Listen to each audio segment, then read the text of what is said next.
여러분 안녕하십니까? 2013년 9월 25일 수요일입니다. 우리 말씀으로 드리는 오늘의 번제 고린도전서 2장 1절부터 5절까지 말씀으로 같이 하겠습니다. 1절부터 같이 한번 읽어봅니다. 시작. 형제들아, 내가 너희에게 나아가 하나님의 증거를 전할 때에 말과 지혜의 아름다운 것으로 아니하였나니 내가 너희 중에서 예수 그리스도와 그가 십자가에 못 박히신 것 외에는 아무것도 알지 아니하기로 작정하였음이라. 내가 너희 가운데 거할 때에 약하고 두려워하고 심히 떨었노라. 내 말과 내 전도함이 설득력 있는 지혜의 말로 하지 아니하고 다만 성령의 나타나심과 능력으로 하여 너희 믿음이 사람의 지혜에 있지 아니하고 다만 하나님의 능력에 있게 하려 하였노라. 네, 오늘 우리가 함께 읽은 말씀 중심으로 익숙함과 새로움이라는 제목의 하나님 말씀 증거합니다. 익숙함과 새로움. 여러분, 비엔날레라는 말을 자주 들으시죠. 비엔날레. 이태리어로 2년마다라는 뜻입니다. 그래서 주로 국제적으로 2년마다 열리는 미술 전람회, 미술 전시회에 붙이는 이름인데 지금 현재 우리나라에서 9월 11일부터 10월 20일까지 그러니까 한 40일간이 되겠죠. 이 40일간에 걸쳐서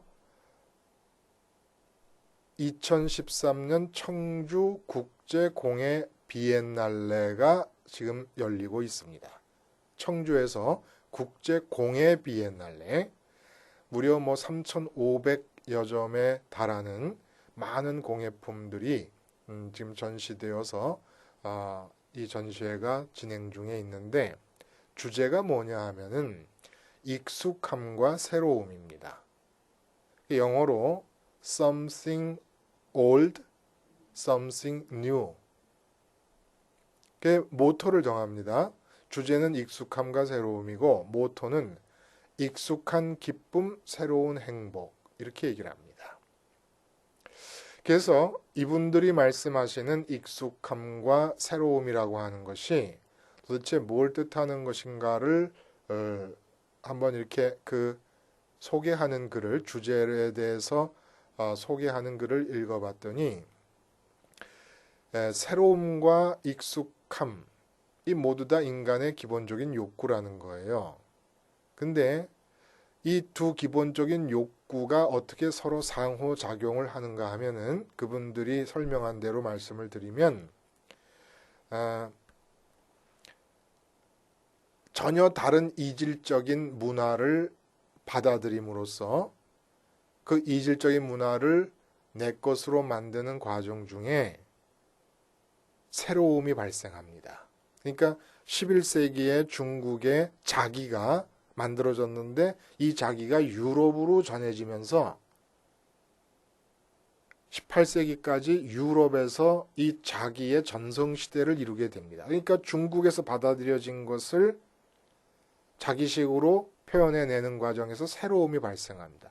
이렇게 새로워진 것들은 또 시간이 지나면서 익숙함이 되어버립니다.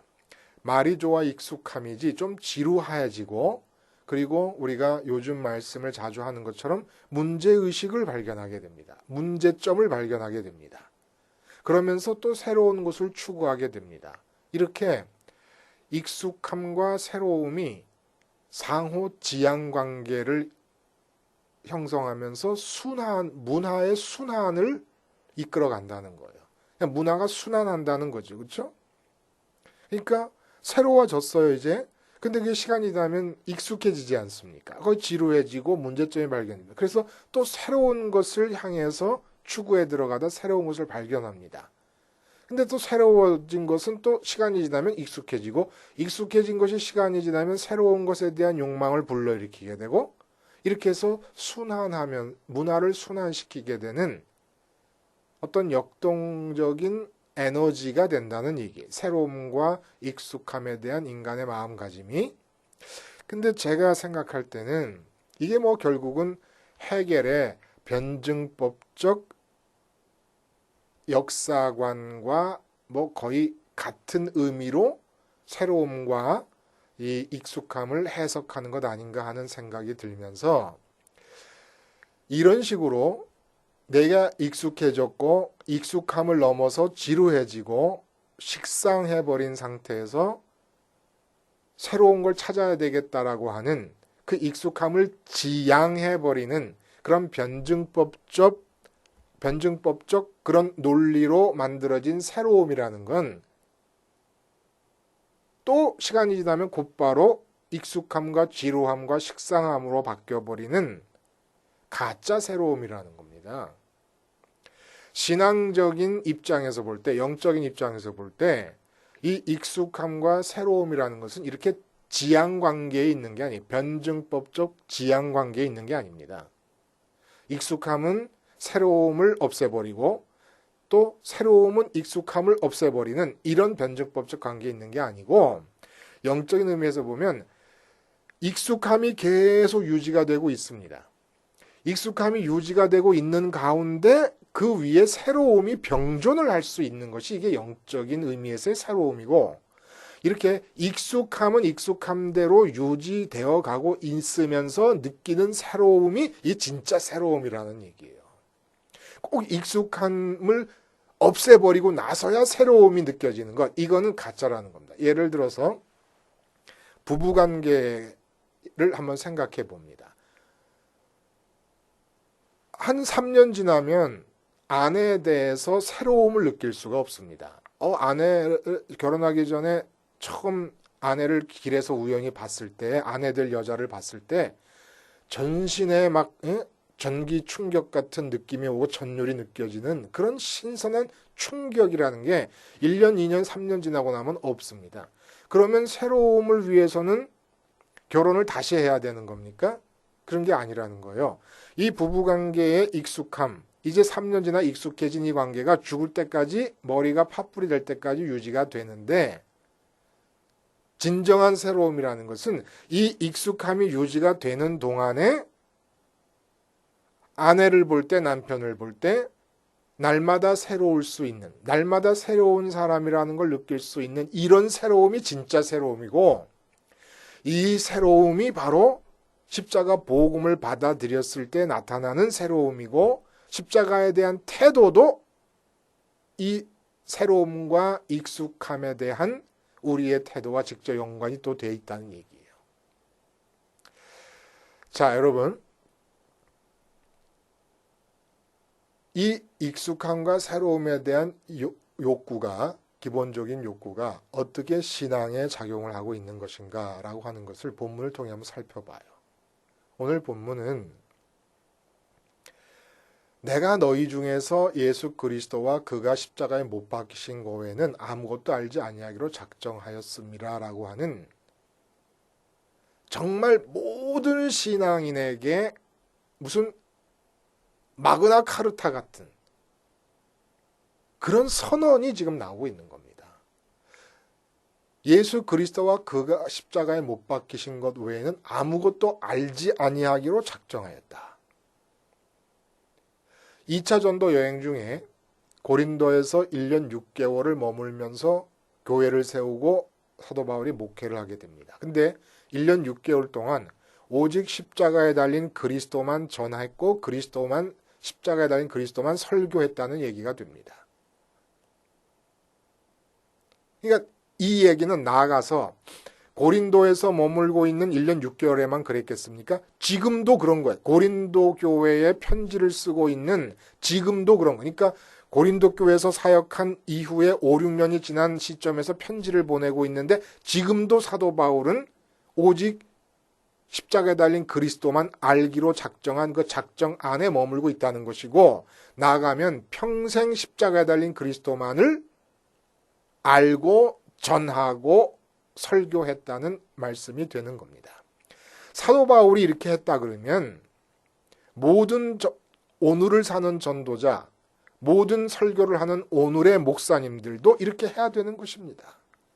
나아가서는 모든 신자들이, 그러니까 사도 바울이 십자가에 달린 그리스도만을 알기로 작정하고 말씀을 전했는데, 그렇게 사도 바울이 작정한 그 십자가에 달린 그리스도를 받아들인 고린도 교인들은 어떻게 살아야 됩니까? 마찬가지로 십자가에 달린 그리스도만 알고 살아야 된다는 얘기입니다. 그런데 문제는 우리 모두가 사실 이렇게 십자가만 알기로 작정하지도 못하고, 작정하지 못했으므로 당연한 귀결이겠습니다만 십자가만을 붙잡고 실제로 사는 사람도 찾아볼 수가 없습니다. 그럼 왜 사도 바울은 그렇게 십자가만을 붙잡았는데 우리는 못하는 걸, 한번 해보려고 한 사람은 알 거예요. 안 돼요, 잘. 십자가만을 붙잡는 게 잘 안 돼요. 그렇게 십자가만을 붙잡지 못하는 가장 큰 이유가 뭐냐 하면, 우리 마음에서 기본적으로 나타나는 새로움에 대한 욕구가 있지 않습니까? 그 새로움에 대한 욕구가 충족되지 않고 있다고 느끼기 때문입니다. 심지어 어떤 목사님은, 언젠가도 말씀을 드렸습니다마는 그 목사님이 운영하시는 블로그에 들어가서 제가 읽은 이야기인데, 십자가 사건은 빨리 지날수록 좋은 것이고 빨리 지날수록 신앙이 성숙하는 것이다, 이렇게까지 얘기를 합니다.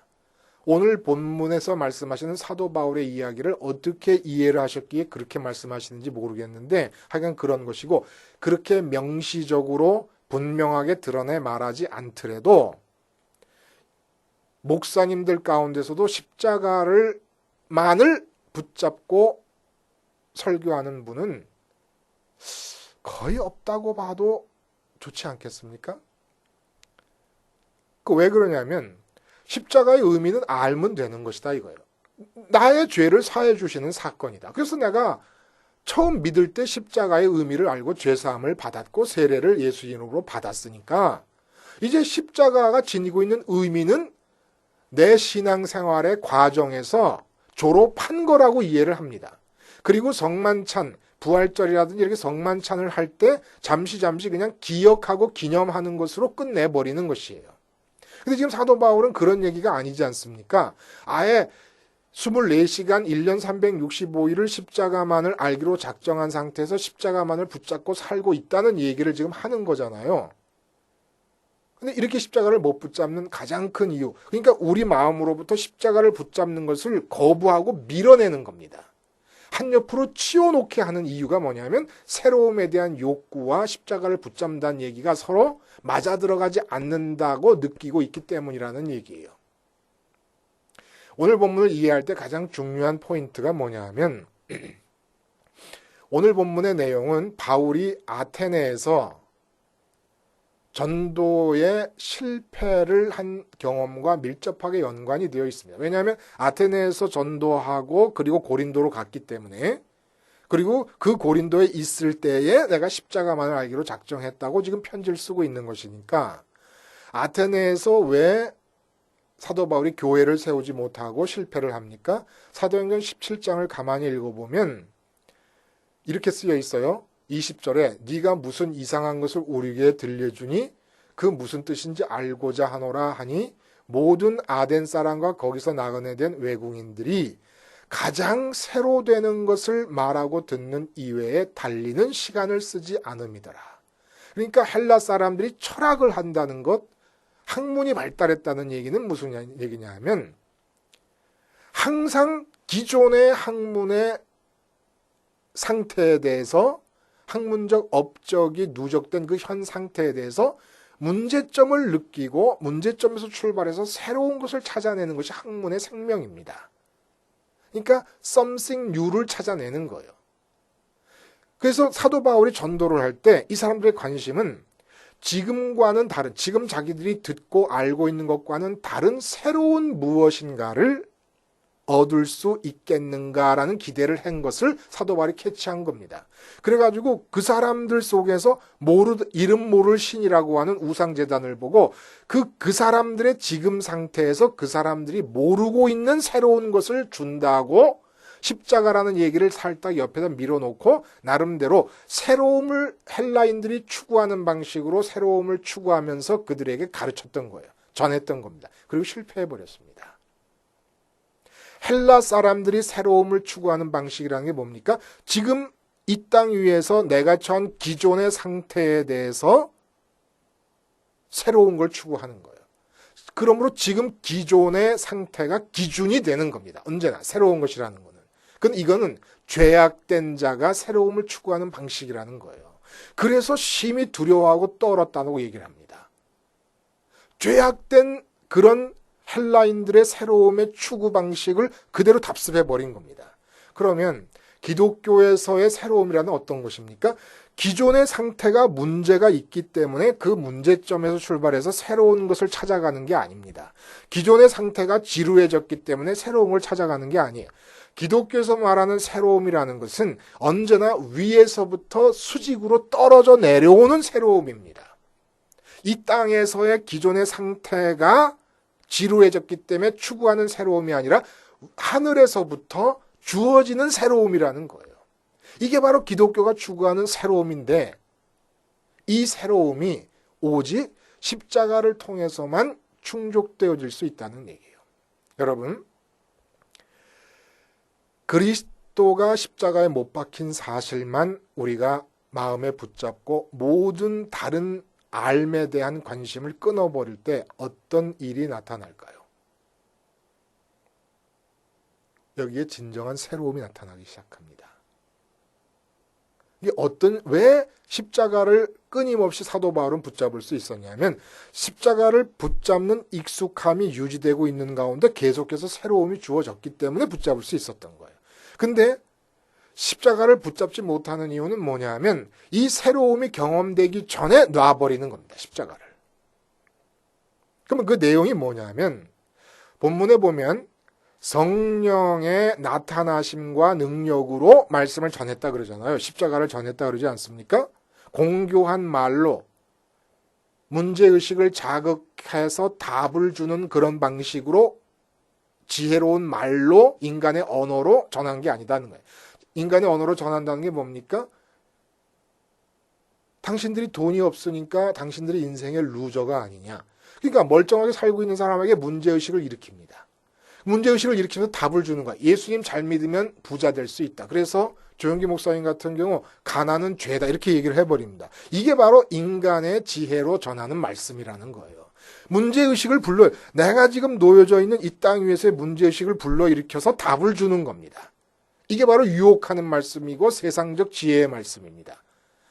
기존의 상태에 대해 문제의식을 갖게 하고 거기에 기독교가 답을 준다는 식으로 해서 교인들을 불러내는 것, 이게 바로 지혜의 말씀으로 복음을 전하는 것이라 이거예요. 근데 사도 바울은 어떻게 전하냐? 성령의 나타나심을 의지하고 말씀을 전했다는 얘기예요. 무슨 얘기냐?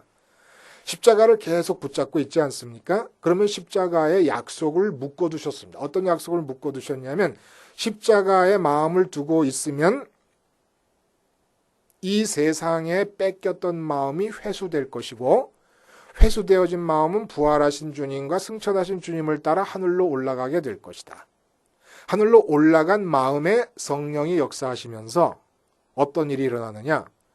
지금 이 육체적으로는 보이지도 않고 들리지도 않고 만질 수도 없는 하나님이 이 육체적으로 보이고 들리고 만져지는 이 세상의 현실보다도 더 현실적인 대상으로 느껴지게 해주신다. 이게 성령의 역사라는 거예요. 이렇게 하나님 아버지가 내 아내보다 내 자식보다 내 남편보다 더 우선적인 현실적 존재로 느껴지기 시작할 때에 이 아버지와의 친밀해지는 깊이는 무한히 새로워지는 겁니다. 무한히 깊어지고 무한히 깊어지는 동안에 무한히 새로워지고 무한히 하나님과의 친밀의 농도가 새로워지고 있는 동안에 십자가는 계속 새로워지는 겁니다. 십자가를 붙잡고 10개만큼 하나님과 친밀하던 자가 20개가 친밀하게 되었습니다. 그러면 20개 친밀한 상태에서 십자가를 바라보면 또 새롭습니다. 그래서 십자가를 붙잡고 나면 또 30개 친밀하게 됩니다. 30개 친밀한 자가 십자가를 보면 또 십자가가 새롭습니다. 십자가를 붙잡는 익숙함이 유지되고 있는 동안에 계속 새로워지는 것은 바로 그 때문이라는 거예요. 하나님과의 친밀함의 농도가 짙어지고 계속 새로워지기 때문에. 그런데 이 하나님과의 농도가 짙어지고 새로워지기 위해서는 성령이 역사를 해야 되는 것이고, 성령의 나타나심과 능력이 역사하려고 그러면 시간이 필요한데 이 시간을 기다리질 않는 거예요. 십자가를 붙잡고 하나님과 내 마음이 친해질 수 있기 위해서는 성령이 역사를 하셔야 되고, 성령이 역사를 하시려면 시간이 필요하고, 그러므로 우리는 기도하고 기다려야 되는데 이 기다림이 없는 겁니다. 보이지 않는 것을 소망하면 참음으로 기다릴지니라라고 로마서에서 사도 바울이 말한 것처럼, 그러니까 십자가를 붙잡을 때 무슨 일이 일어나는가를 모르니까 십자가만을 전하지를 못하는 거예요. 십자가만을 전하지 못하는 겁니다. 그리고 새로운 은혜를 찾고 새로운 은총을 자꾸 찾아러 갑니다. 십자가는 일단 옆에다 모셔두고 자꾸 무슨 이 세상의 지식들을 끌어들여가지고 만담식으로 설교를 하고 뭐 스토리텔링이다라고 하는 그래갖고 무슨 온갖 세상의 재미있는 이야기를 하고 거기에 감동도 있고 때로는 예화만 들어도 눈물이 날 때도 있어요. 그러나 그 눈물과 그 감동으로는 성령의 나타나심이 없는 겁니다. 우린 자꾸 일반 영화를 봐도 감동이 있을 수 있는 그 감동을 설교 시간에 받고 나면 그게 은혜라고 얘기를 해요. 그게 은혜가 아니에요. 은혜라는 거는 성령의 역사를 통해서만 주어질 수 있는 겁니다. 근데 성령의 역사는 십자가를 붙잡고 있을 때만 주어지는 겁니다. 십자가를 붙잡지 않은데도 주어진 감동은 다 문학적 감동이고 휴머니즘적인 감동이고 그런 것이지 이 진짜 감동이 아니라는 거예요. 그래서 계속 새로움을 추구하는 거예요. 예화를 새로운 걸로 무슨 뭐 설교 방법이 새로운 게 없을까? 기독교를 좀 새롭게 해석하는 게 없을까? 아니라는 겁니다. 십자가로 해석을 하면 새롭게 느껴져요. 왜냐하면 모두가 십자가를 놓고 있기 때문에. 그래서 이 제로원 복음을 듣는 사람들을 가만히 이렇게 이 카페 같은 걸 통해서 이렇게 한번 살펴보면 어떠냐면 몇 년이고 지금 계속 같이 가는 사람이 있고 어떤 사람은 굉장히 뜨겁게 반응을 합니다. 왜냐하면 십자가의 제로원의 원리로 성경을 해석한 것을 그렇게 자주 대할 수 없기 때문에 그런 원리로 성경을 해석해서 설교하는 걸 보고 와 굉장하다 이렇게 달려들어요. 그러다가 조금 지나면 이름이 사라져버려요. 방문하는 이름이 사라져버려요. 이유가 뭐냐면 십자가를 붙잡고 있는데 별게 없거든. 세상이 변하는 것도 아니고 아무것도 안 변하고 있거든. 새로움이라는 게 없는 거예요. 십자가 붙잡으란 말만 계속하고 있는 거예요. 근데 십자가를 붙잡으면서 성령의 나타나심을 통해 하나님과 관계가 친밀해지고 깊어진 사람은 제가 아침마다 십자가를 붙잡자는 얘기를 하는 게 하나도 안 지루한데 왜냐하면 하나님과의 관계가 달라졌기 때문에 내일은 또 달라져 있으니까. 근데 이 하나님과의 관계가 성령을 통해 달라지지 않고 더 친해지지 않고 남편보다 아내보다 자식보다 우선적인 현실이 되지 않은 상태의 사람이 십자가 얘기를 또 들으면 아유 저 목사는 맨날 십자가 얘기만 하는데 이렇게 하고 말아버리는 거예요. 이게 새로움이 뭐냐? 위로부터만 오는 것이고 하나님은 우리가 천국에 갔다고 가정해도 천국에서 하는 일은 영원토록 무궁하신 하나님의 새로움을 우리가 영원토록 새롭게 느끼면서 살아가는 게 이게 영생이라는 거예요. 영생. 그걸 지금부터 시작하는 겁니다. 그걸. 이렇게 될 때 하나님에 대한 새로운 친밀함의 관계로 조금씩 들어갈 때 계속 십자가를 붙잡을 수 있고 십자가를 계속 붙잡는 익숙함이 지속되는 동안에 어떤 일이 일어나는 줄 아십니까? 아침에 식탁에 앉아서 거실을 바라봅니다. 저희 집 거실에 있는 소파는 인터넷으로 주문한 싸구려 소파예요. 모든 가구가 줘야 합니다. 꼭 신혼부부가 돈 없는 신혼부부가 갖다 놓은 가구 같은 그런 가구들로 채워져 있어요. 거실이. 근데 식탁에 앉아서 커피를 마시면서 거실을 바라볼 때 아침마다 새롭습니다. 그 싸구려 가구가 아침마다 새롭고 아침마다 새로운 거실이 됩니다. 똑같은 공간, 똑같은 사물이 영적으로 십자가를 붙잡음으로써 하나님과의 깊이에 있어서 조금씩 쥐 소금 녹이듯이라도 깊어지고 새로워질 때 이 세상에 주어져 있는 모든 현실, 아내도 자식도 가구도 나무도 이 형편없는 집도 모든 것이 날마다 새롭게 느껴지면서 거기에 감사와 찬양이 나올 수 있게 된다는 얘기예요. 십자가가 주는 새로움은 기존의 땅의 상황에 대한 지루함에서부터 시작하는 새로움이 아니라 위에서부터 주어지는 새로움으로써 기존의 땅의 상황 자체도 새로운 상황으로 만들어버리는 놀라운 능력의 이 십자가라는 거예요. 놀라운 새로움이라는, 이 진짜 새로움이라는 겁니다. 십자가를 좀 지루하더라도, 좀 식상한 듯 느껴지더라도 믿고 하나님의 능력이고 하나님의 지혜라고 했던 그 사도 바울의 선언을 믿고 붙잡고 기다려 보시기 바랍니다. 하나님이 새롭게 느껴지고 하나님이 새롭게 느껴진 상태에서 이 땅에 기존의 모든 상태가 그대로인데도 완전히 새로운 상태인 것을 날마다 느끼시면서 사실 수가 있을 것이에요. 기도하시겠습니다. 하나님 아버지, 내게 주어진 이 땅의 상황과 내게 주어진 이 땅의 삶의 조건이 지루해서 새로운 것을 추구하는 것은 죄악의 열매입니다. 오직 주님의 십자가만을 믿고 기다리는 가운데 약속하신 대로 성령의 나타나심과 능력이 역사함으로써 보이지 않는 하나님과 천국이 내게 첫 번째 현실로 느껴지는 새로움을 경험하게 하시고 날마다 이 새로움이 반복되게 하시며 그러므로서 이 땅의 삶의 조건도 온전한 새로움으로 날마다 맞이하는 축복을 허락하여 주시옵소서. 예수님의 이름으로 기도하옵나이다. 아멘.